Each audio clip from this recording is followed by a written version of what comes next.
प्रधानमंत्री ने कहा, सरकार का हर बजट मौजूदा चुनौतियों के समाधान के साथ नए समय के सुधारों को आगे ले जाने वाला होता है।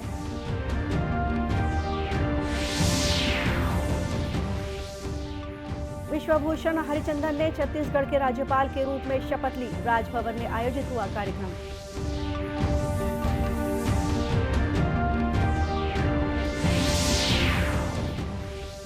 कांग्रेस का 85वां राष्ट्रीय महाधिवेशन कल से रायपुर में, सभी तैयारियां पूरी।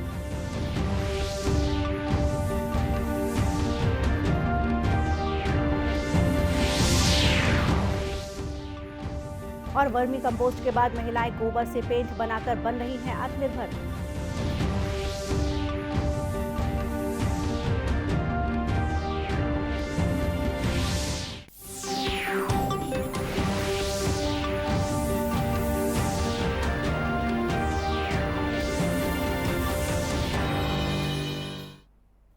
नमस्कार, आप देख रहे हैं दूरदर्शन समाचार। मैं हूं गोपा सान्याल और अब समाचार विस्तार से। प्रधानमंत्री नरेंद्र मोदी ने कहा है कि इस वर्ष का बजट निवेशकों और देश की जनता को हरित विकास की ओर बढ़ाते हुए अपना भविष्य सुरक्षित करने का अवसर प्रदान करेगा। बजट के बाद हरित विकास पर आयोजित एक वेबिनार को संबोधित करते हुए श्री मोदी ने कहा कि सरकार का प्रत्येक बजट मौजूदा चुनौतियों के समाधान के लिए नए समय के सुधारों को आगे ले जाने वाला होता है। हरित विकास और ऊर्जा परिवर्तन के लिए की गई पहलों को रेखांकित करते हुए प्रधानमंत्री ने कहा कि सरकार अर्थव्यवस्था के हरित विकास के लिए हर संभव सहायता देने को तैयार है।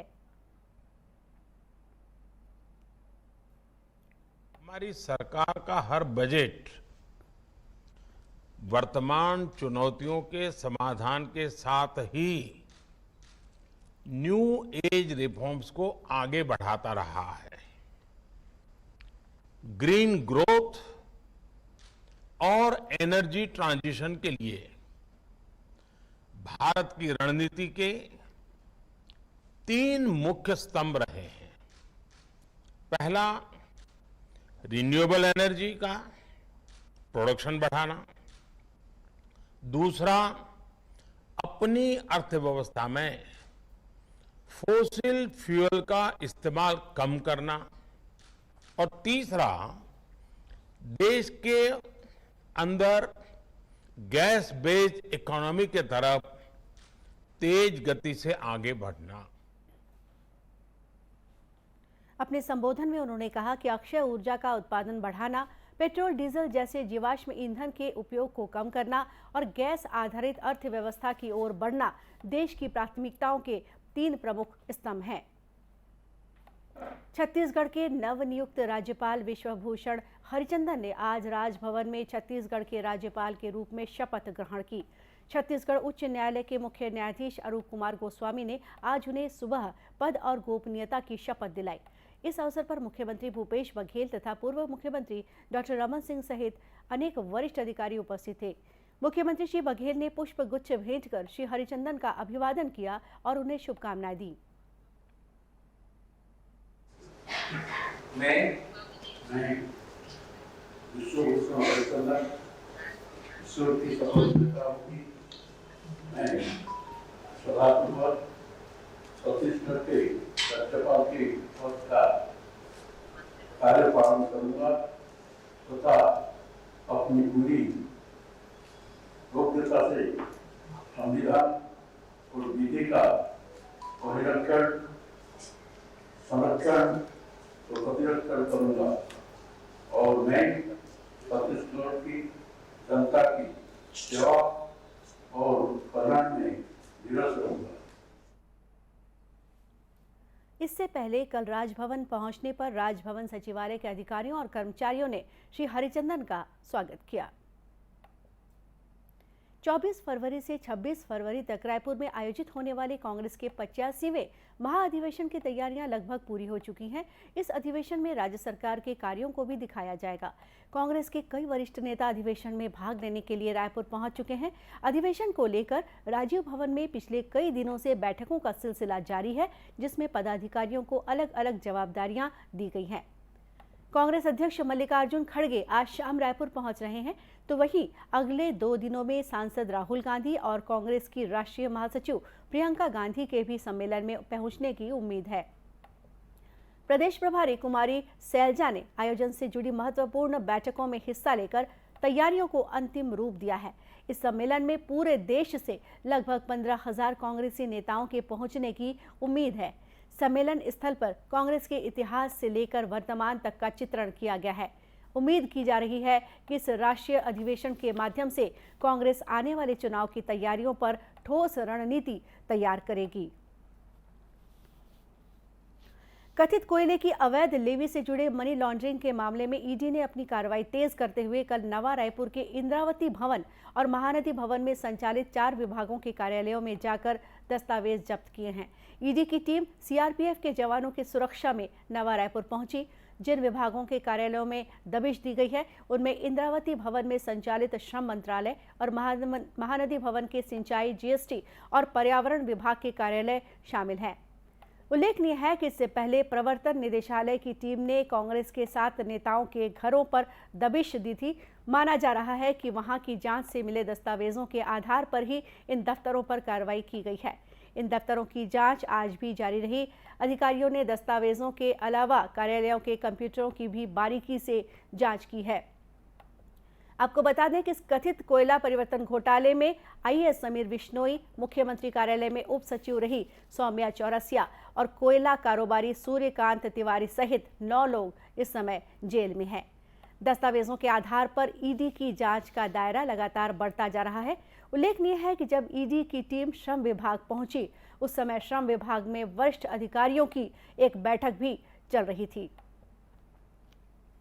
इस वर्ष भारत G20 समूह की अध्यक्षता कर रहा है।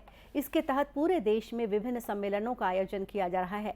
G20 समूह देशों के युवाओं को जोड़ने के लिए देश में Y20 सम्मेलन का भी आयोजन किया जा रहा है, जिसका उद्देश्य G20 देश के युवाओं के विचारों और अनुभवों को साझा करने के साथ ही यूथ जनरेशन में लीडरशिप यानी नेतृत्व क्षमता का विकास करना है, ताकि वे आगे चलकर अपने देश या किसी बड़े संगठन का नेतृत्व करने के लिए तैयार हो सकें। इसी कड़ी में जशपुर जिले के शासकीय राबरा NES स्नातकोत्तर महाविद्यालय में राष्ट्रीय सेवा योजना द्वारा युवा 20 कार्यक्रम आयोजित किया गया। इस अवसर पर महाविद्यालय के प्राचार्य डॉक्टर विजय रक्षित सहित महाविद्यालय के शिक्षक और कर्मचारी उपस्थित थे। भाषण प्रतियोगिता का विषय युवा और राजनीति तथा पोस्टर प्रतियोगिता का विषय नशा मुक्त भारत युवाओं का स्वप्न था, जिसमें जिले के 7 महाविद्यालय के प्रतिभागियों ने हिस्सा लिया। कार्यक्रम के संबंध में प्राचार्य डॉक्टर रक्षित ने विस्तार से जानकारी दी। प्रतियोगिता का आयोजन किया जा रहा है, जिसमें उन बच्चों को अवसर मिलेगा जो अपने महाविद्यालय स्तर पर अव्वल आए हैं। इस प्रतियोगिता का आयोजन करने का मुख्य उद्देश्य रायपुर में होने वाले सम्मेलन में Y20 सम्मेलन में सम्मिलित होने का अवसर मिलेगा। प्रतियोगिता में भाग ले रहे विद्यार्थियों का उत्साह देखते ही बनता था। मैं युवा और राजनीति के बारे में भाषण प्रतियोगिता में भाग ली हूँ, तो इसमें बहुत कुछ हम लोग को सीखने को मिलेगा, देखने को मिलेगा और बोलने का भी चांस मिलेगा। कार्यक्रम खेल मंत्रालय द्वारा संचालित G20 के अंतर्गत ये Y20 कार्यक्रम, जिसमें भाषण एवं पोस्टर प्रतियोगिता रखा गया है, उसमें आज हम सब यहाँ सम्मिलित होने आए हैं। और जहाँ मैंने भाषण में, मैं Ankit Gupta NES PG college Jashpur से काफ़ी GDCA का छात्र हूँ। मैं आज भाषण प्रतियोगिता में पार्टिसिपेट कर रहा हूँ, जहाँ हमें व्यक्तित्व और मौलिक विकास के कई चीज़ें सीखने को मिली हैं। और इस तरह के कार्यक्रम से ज़रूर हमारा स्किल डेवलपमेंट, कई तरह के human skill development, personality development की चीज़ें हम सीखते हैं और ये चीज़ हमेशा होती रहनी चाहिए। उल्लेखनीय है कि इन प्रतियोगिताओं के लिए 18 विषय निर्धारित किए गए हैं। इस प्रतियोगिता के विजय प्रतिभागी राज्य स्तरीय Y20 सम्मेलन में जशपुर का प्रतिनिधित्व करेंगे। कोरिया जिला मुख्यालय से 8 किलोमीटर दूर मझगावा गांव की महिलाएं, जो अब तक गोबर से वर्मी कंपोस्ट खाद बनाया करती थी, लेकिन अब वे गोबर से पेंट भी बना रही हैं। जिला कलेक्टर विनय लंगेह और नम्रता जैन की पहल पर इस गांव की प्रगति स्व सहायता समूह की महिलाओं को प्रशिक्षित कर पेंट बनाने का कार्य दिया गया है। अभी तक ये महिलाएं 700 लीटर पेंट बना चुकी हैं, जिसे सी मार्ट के माध्यम से बेचा जा रहा है।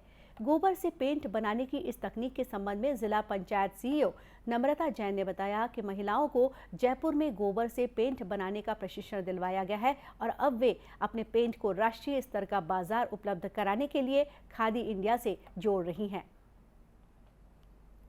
पहले सुराजी गांव योजना के साथ साथ अभी रीपा के तहत प्रगति महिला स्व सहायता समूह ने गोबर से पेंट बनाना चालू किया है। पहले पशुधन की उपयोगिता को साबित करते हुए हमने गोबर से वर्मी बनाया था और अब उसी गोबर से हम पेंट बना रहे हैं। अभी महिलाओं ने करीबन 700 लीटर पेंट अभी बना लिया है। जयपुर से प्रशिक्षण हुआ था, उसके बाद 6 तारीख से ये चालू हुआ है काम हमारा, 6 फरवरी से, और करीबन 500 लीटर अभी सेल हो गया और बाकी का सेल लोगों के लिए सी-मार्ट में भी उपलब्ध कराया गया है।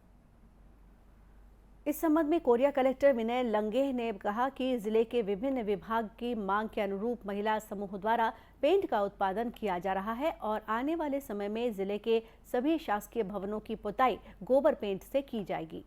बैकुंठपुर में गोठान है मझगांव, यहाँ पे हमारा गोबर पेंट का जो यूनिट है उसका स्थापना की गई है, उसका शुभारंभ भी हो गया है। वहाँ पे हमारा प्रति दिवस जो गोबर पेंट का उत्पादन है प्लस जो उसके साइड प्रोडक्ट्स होते हैं, मल्चिन हो गया, डिस्टैम्पर हो गया, इसका उत्पादन भी किया जा रहा है।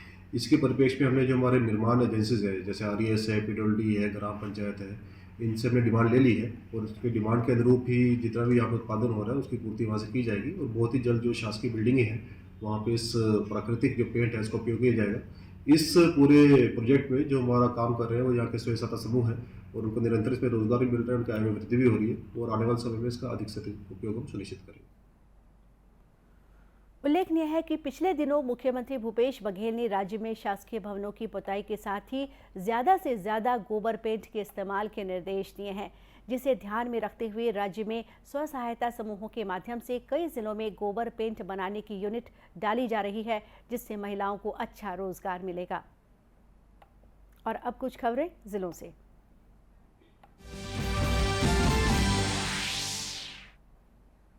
राजनांदगांव के जिला ग्रंथालय में किताबों की कमी और जगह की कमी को देखते हुए जिला कलेक्टर डोमन सिंह ने ग्रंथालय पहुंचकर विद्यार्थियों को पुस्तकों का वितरण किया।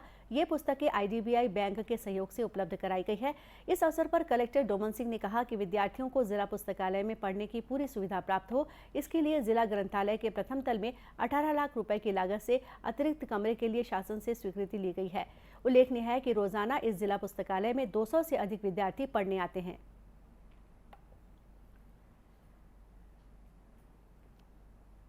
कोंडागांव जिला कलेक्टर दीपक सोनी ने माकड़ी ब्लॉक मुख्यालय में स्वामी आत्मानंद अंग्रेजी माध्यम स्कूल सहित कस्तूरबा गांधी कन्या आवासीय विद्यालय और सामुदायिक स्वास्थ्य केंद्र का आकस्मिक निरीक्षण किया। इस दौरान उन्होंने तहसील कार्यालय का निरीक्षण कर राजस्व प्रकरणों के निराकरण और जाति प्रमाण पत्र दिए जाने की स्थिति की जानकारी ली। कार्य में लापरवाही बरतने के लिए 2 कर्मचारियों को कारण बताओ नोटिस दिया गया। खैरागढ़ के मलैदा कैंप और गातापार के बीच लकड़ी के गोले भरकर जा रही एक ट्रक अनियंत्रित होकर खाई में गिर गई। इस ट्रक में ड्राइवर सहित 9 लोग सवार थे। एक व्यक्ति की मौके पर ही मृत्यु हो गई। मलैदा कैंप में तैनात 40वीं वाहिनी ITBP के जवानों ने तत्काल मौके पर पहुंचकर घायलों को चिकित्सालय पहुंचाया और मृत व्यक्ति को बाहर निकाला। घायलों का उपचार खैरागढ़ अस्पताल में किया जा रहा है। कवर्धा के ग्राम झलमला में मुख्यमंत्री कन्या विवाह योजना के तहत 52 जोड़ों का विवाह कराया गया। इस अवसर पर विवाहित जोड़ों को 25,000 रुपए की उपहार राशि के चेक प्रदान किए गए। सभी जोड़ों और उनके साथ आए परिजनों के खाने और यातायात व्यवस्था के साथ ही अन्य सभी व्यवस्थाएं शासन द्वारा की गई थी। वनांचल क्षेत्र में इतने बड़े सामूहिक विवाह के आयोजन पर स्थानीय जनप्रतिनिधियों और नागरिकों ने प्रसन्नता व्यक्त की। अंत में मुख्य समाचार एक बार फिर। प्रधानमंत्री ने कहा, सरकार का हर बजट मौजूदा चुनौतियों के समाधान के साथ नए समय के सुधारों को आगे ले जाने वाला होता है।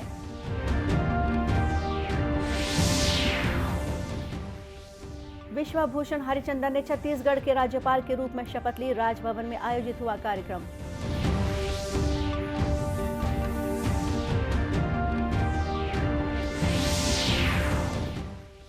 कांग्रेस का 85वां राष्ट्रीय महाधिवेशन कल से रायपुर में, सभी तैयारियां पूरी।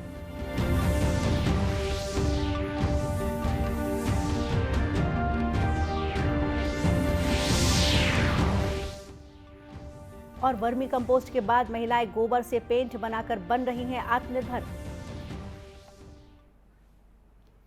और इसी के साथ ये समाचार बुलेटिन यही समाप्त हुआ। नमस्कार।